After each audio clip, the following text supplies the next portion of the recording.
ശബരിമല സ്വർണ്ണക്കൊള്ളയിൽ ഇതുവരെ 11 പേരാണ് അറസ്റ്റിലായത്. ഈ 11 പേരിൽ CPM പാർട്ടിയുടെ MLA വരെയുണ്ട്.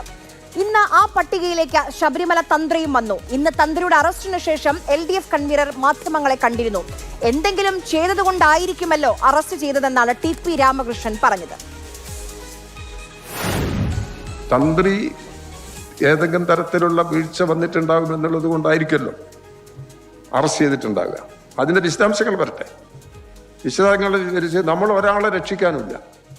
വിശദാംശങ്ങൾ വരുന്ന സമയത്ത് എന്താണ് നിലപാട്? ഇപ്പം ഇനി ഇതിൽ ബന്ധപ്പെടുത്താവുന്ന തെറ്റുകാർ ആരൊക്കെ ഉണ്ടോ, ഒരാളെ അറസ്റ്റ് ചെയ്തു തൽക്കാലം കസ്റ്റഡിയിൽ വെച്ച് എന്നുള്ളത് കൊണ്ട് മാത്രം കുറ്റവാളിയാവുന്നില്ല. ഒരു കുറ്റവാളിയും രക്ഷപ്പെടാൻ പാടില്ല. അത് ഈ അന്വേഷണ നടപടികളിലൂടെ ഇവിടെ കുറെ പേരെ ഇതിനു മുമ്പ് തന്നെ അറസ്റ്റ് ചെയ്തിട്ടുണ്ടല്ലോ. ഈ കേട്ടതാണോ പാർട്ടിയുടെ നിലപാട്? അങ്ങനെയാണെങ്കിൽ പാർട്ടി ചിഹ്നത്തിൽ മത്സരിച്ച് ജയിച്ച നിയമസഭാ അംഗമായ A. പത്മകുമാർ എന്തെങ്കിലും ചെയ്തിട്ടാകും എന്ന് പാർട്ടി സമ്മതിക്കുന്നുണ്ടോ? പാർട്ടി സെക്രട്ടറിക്ക് ഇന്നും പത്മകുമാർ ചെയ്ത കുറ്റം അറിയില്ല.